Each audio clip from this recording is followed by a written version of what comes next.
Welcome to the Restricted Handling Daily Intel Brief. This is what's been going on in Iran and the Middle East in the past 24 hours. The U.S. Iran conflict has entered a fragile pause after nearly 2 weeks of escalation, but the central battle over the Strait of Hormuz remains unresolved. President Trump halted additional strikes after U.S. military leaders assessed that the campaign was approaching the limits of what air power alone could accomplish, with target options narrowing and concerns growing over inventories of key weapons, including missile interceptors. Iran has also paused attacks on U.S. forces and regional partners. But Tehran continues to insist that it controls access through Hormuz and is not seeking a return to negotiations on Washington's terms. The issue now is whether this pause becomes a pathway toward diplomacy or simply a break before the next round of escalation. The Strait of Hormuz remains the strategic center of gravity. Iran is trying to turn control of that waterway into political leverage, effectively arguing that ships must operate under Iranian rules. Tehran says vessels should use routes it approves and has continued warning that alternative routes are unsafe. Iranian state media claim that 6 ships attempting to cross without permission were turned back. For the global economy, this is the nightmare scenario. Hormuz is one of the most important energy choke points on the planet. Even without a major battle taking place, uncertainty alone has been enough to slow shipping, increase costs, and keep energy markets on edge.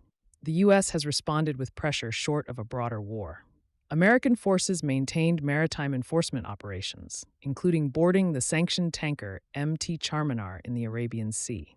The goal is to restrict Iranian oil smuggling networks and demonstrate that Washington still has tools short of a major military campaign.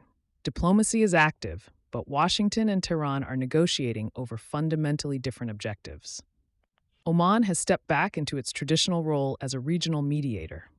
Omani officials met with Iranian leaders in Tehran to discuss the future of Hormuz, while Pakistani and Qatari officials promoted proposals aimed at stopping attacks and reopening negotiations. U.S. officials have said President Trump prefers a diplomatic solution, but is prepared to resume military action if Iran continues threatening shipping or attacking U.S. partners. Iran, however, is signaling that it believes it has gained leverage.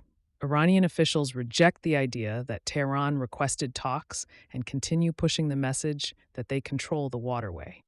The dispute comes down to one major question. Does the pause restore the previous status quo, or does it create a new reality where Iran has a recognized role in controlling one of the world's busiest energy routes? The conflict is also becoming increasingly connected to the war in Ukraine. Ukrainian President Volodymyr Zelensky accused Russia of providing Iran with satellite imagery to help target U.S. military facilities in the Gulf and assess damage after attacks. According to Zelensky, Russian satellite collection activity over locations including Bahrain, Jordan, and Kuwait aligned with Iranian operations. If accurate, that would represent a significant expansion of Russia's role in the Middle East. Moscow and Tehran have already deepened cooperation because of the Ukraine war, particularly through Iran's support for Russia's drone campaign. The allegation that Russia is now helping Iran improve targeting against U.S. forces would show how the two conflicts are increasingly overlapping. Ukraine also demonstrated that it can reach into unexpected theaters. Ukrainian forces struck vessels in the Caspian Sea that Kyiv says were involved in moving military cargo between Russia and Iran. Iran reported that one of its commercial vessels was damaged, killing a sailor, and Foreign Minister Abbas Araghchi warned the attack cannot go unanswered. The significance goes beyond one ship or one strike. The Caspian Sea has become an increasingly important corridor connecting Iran, Russia, Central Asia, and China. Pressure on that route shows how the Russia-Ukraine war is no longer isolated to Eastern Europe. The most immediate regional escalation risk, however, may be Yemen. The Iran-backed Houthis have used this moment to reopen pressure on Saudi Arabia. After years of relative calm following the Yemen truce, the Houthis have launched attacks against Saudi-linked shipping and energy infrastructure and declared a maritime blockade targeting Saudi interests. Saudi Arabia is in a difficult position. Riyadh has little interest in returning to a conflict that became a costly and politically damaging military campaign. But the Houthis appear to believe this is an opportunity to extract concessions, gain political influence, and strengthen their position inside Yemen.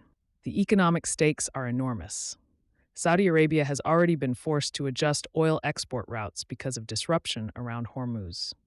More shipments have moved through the Red Sea and the Bab al-Mandab Strait. Now the Houthis are threatening that route as well. Shipping data showed traffic through Bab al-Mandab dropping sharply, raising concerns that the region could face pressure from two major maritime choke points at the same time. One disruption creates market anxiety. Two create a much larger global energy problem. The diplomatic consequences will also be visible this week when Israeli Prime Minister Benjamin Netanyahu meets with President Trump. The two leaders remain close partners, but their priorities are increasingly different. Netanyahu continues to argue that Iran's nuclear program and regional influence require sustained pressure. Trump appears more focused on reopening Hormuz and finding a way to end the conflict without becoming trapped in another long-term Middle East war. The political pressure is significant for both leaders. Netanyahu faces elections in Israel later this year and needs to show that the campaign against Iran and Hezbollah achieved meaningful results. Trump faces pressure at home after a costly conflict that has not yet delivered a clear outcome.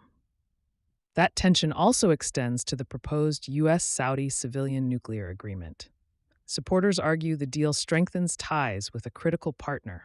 Critics warn that expanding nuclear capabilities in the Middle East could increase proliferation risks, especially while Iran remains at the center of a nuclear dispute. And finally, Syria is quietly exploring a diplomatic opening.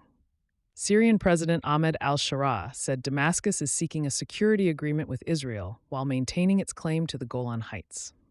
After years of war and isolation under the Assad government, Syria is attempting to rebuild international relationships.